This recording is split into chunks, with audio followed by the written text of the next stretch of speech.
कहा करता था कि जब तक तेरी तुलसी के नीचे दिया जलता रहेगा दुख तेरे आंचल को छू नहीं सकता। आके देख, आज भी दिया वैसे ही जल रहा है, मगर तू कहाँ है?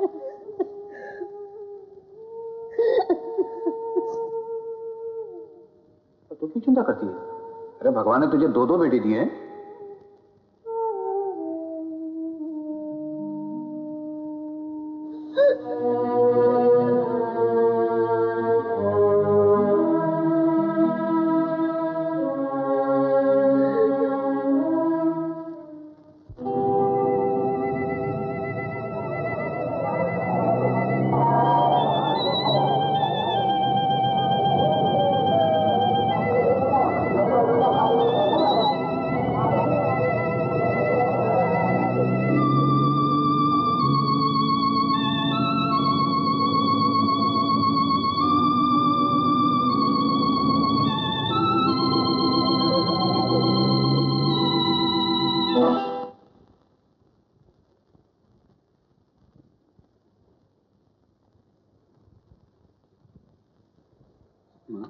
राजा, बहुत थक गया है ना? नहीं, ठीक हो? क्या ठीक है रे? तेरी सूरत तो देख, कैसा हो गया है तू, जैसे महीनों से बीमार।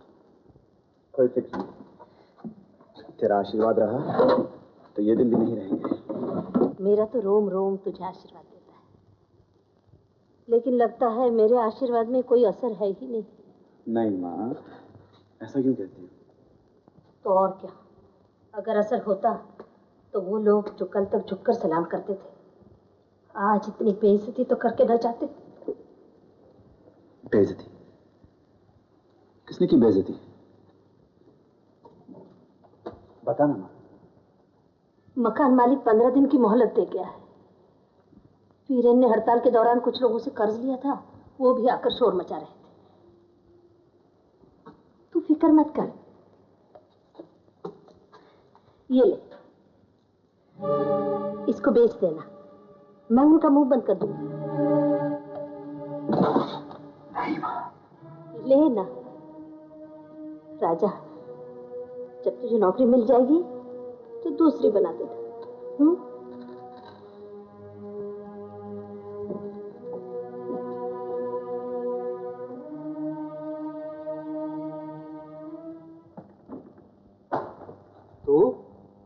तुझे कितनी बार मना किया है कि रात को तू दरवाजा मत खोला कर। माँ कहाँ है तेरी? घर से निकलते ही आप सब कुछ भूल जाते हैं।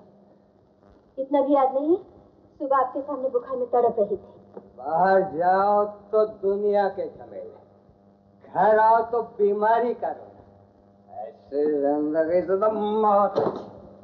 चावल आए थे? नहीं। क्यों? पैसे कहाँ हैं घर में? पैसा पैसा पैसा उधार नहीं ला सकती थी है? कल कहीं से भी लाकर दे देता। कहाँ से लाकर देते? 300 तनख्वाह मिलती है, उसमें से आधी तो शराब में उड़ा देते। उधार का पैसा कहाँ से चुकाते? अगर इतनी हमदर्दी थी तो आज शराब नहीं पीते, दवा का इंतजाम कर दिया होता। यही सब बोल बोल के तुम लोगों ने मुझे बदनाम कर दिया। किससे करेंगे आपकी बदनामी? ना तो कोई हमारे यहाँ आता है, न हम किसी के वहां जाते हैं। तो मुझे सबसे ज्यादा बदनाम कर दिया। मैं? हाँ, तो तेरा दिमाग बहुत ऊंचा उठता है। तुझे और सब कुछ चाहिए जो मन नहीं दे सकता। मेरा बचपन नहीं है। क्या मांगा है आपसे? आज तक जो खाने को मिला खा लिया, जो कुछ भी पहनने को मिला पहन लिया। किसी चीज की भी शिकायत की आपसे? हाँ, बचपन में दूसरों के बच्चों को देखकर जरूर दुख होता था, लेकिन अब तो उसकी भी आदत सी हो गई है। त्योहार आते, लोग खुशियां मनाते, दिए जलाए जाते, रोशनी की जाती, और तब हमारा बाप नशे में धूत कीचड़ में लथपथ दरवाजा पे लाते मारता। और हम इस अंधेरे घर के किसी कोने में सहमे हुए अपने दिल से पूछते कि क्या कसूर है हमारा। खुशी क्यों इस घर में आने से इनकार करती है? पूनम! क्यों? कुछ गलत कह रही हूँ? आज तक कौन सी खुशी, कौन सा त्योहार मनाया गया इस घर में? मैं कहता हूँ चुप करती है कि... क्यों चुप करो? आपने हमारी सारी तमन्नाओं, सारी खुशियों को समेटकर शराब की बोतल में डुबो दिया। बस यही एक चीज बाकी थी जिंदगी में। चलो ये भी मिल गई।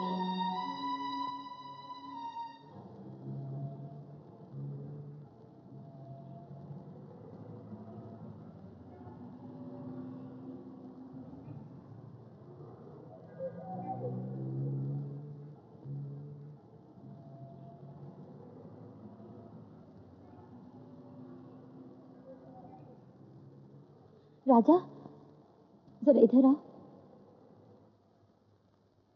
क्या बात है पूनम? एक उपकार करोगे? उपकार?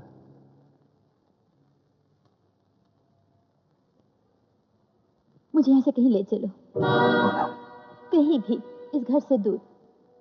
क्या पागलपन की बात कर रही हो? कोई सुनेगा तो क्या कहेगा? कहने दो, मुझे किसी का डर नहीं है। बहुत बर्दाश्त किया, अब नहीं होता। पूनम, मैं जानता हूं जरूर कोई ऐसी बात, ऐसा वाकया हुआ है जिससे तुम अपने होश आवाज खो बैठी हो, लेकिन जज्बात में आकर कभी कोई ऐसा कदम ना उठाना जिससे जिंदगी भर तुम्हें ठोकरें खानी पड़े। अगर तुम्हारा साथ रहा तो मैं दुनिया की हर ठोकर हंसते हंसते सह लूंगी। इतनी जल्दी जिंदगी के फैसले नहीं किए जाते पूनम। कुछ देर खुद सोचो, कुछ मुझे सोचने दो, कोई ना कोई हल निकल आएगा। एक काम करो, शाम 5 बजे मुझे मिलो। कहाँ? उसी रेस्टोरेंट में, ठीक है ना?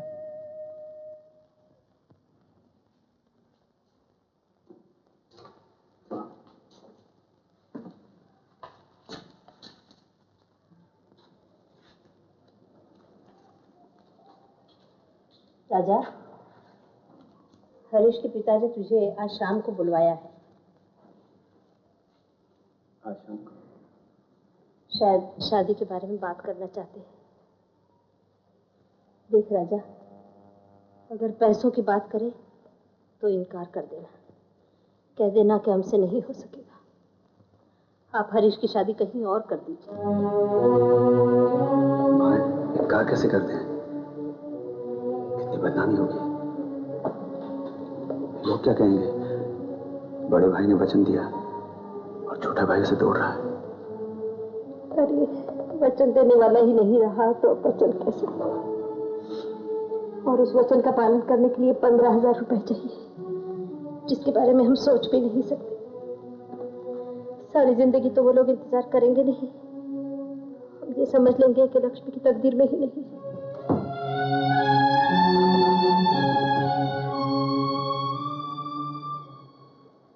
माँ, अगर लक्ष्मी की तकदीर की कीमत सिर्फ 15,000 है तो राजा अपनी जिंदगी बेचकर उस तकदीर को खरीद लेगा।